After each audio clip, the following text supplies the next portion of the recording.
عشان تقدر تتصرف براحتك يا ابو وجيه. اقصد تقدر تتصرف في مالك براحتك. انت فاهمني طبعا، عشان ما فيش حد بعد كده يجي يقول لك ده مالي ولا مال ابويا. بصورة أوضح يا أبو وجيه، أنت زعلت مننا لما خفنا كلنا على مالنا اللي هو أساسا مال والدك، وقلنا لك بلاش تتلوث. دلوقتي بقى تبقى براحتك لما تاخد مالك وتدينا مالنا. إن كان لكم مال هديهولكم يا سعادة المستشار.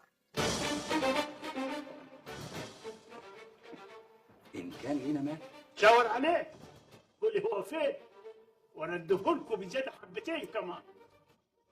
يعني ايه يا الحي؟ يعني إن كان حد فيكم مد يده في الملك ده واشتغل يوم ولا ساعة يقول الملك ده ملكي، عرقي وشقايا العمر كله، ولو اتحسبتوا يا اخواتي هتطلعوا مديونين، هيطلع عليكم مش ليكم.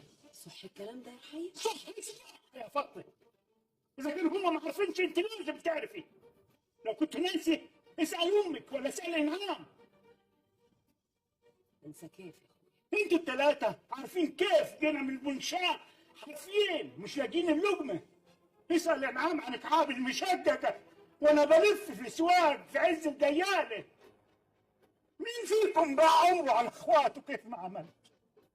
مين فيكم ناول ابوه ايام عمره في يد وناوله عافيته في اليد الثانيه؟ مفيش غيري. حصل يا ابن حليم ولا؟ وابوك ما عملش حاجه واصل؟ مين قال عمراني من شاوي ما عملش؟ ابويا عمل رجاله ربانا وكبرنا، ولما قلت لاخواتي لازم يتعلموا ده ما حنتناش يا رحيم قلت له بيع لحم لان اخواتي ما يتعلموا احسن تعليم.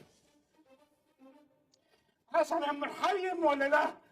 جاي دلوقت تحاسب اخواتك على وقفتك جارهم يا رحيم؟ عشان هم اللي بيحاسبوني، هم اللي بيحرموا عليا حقي.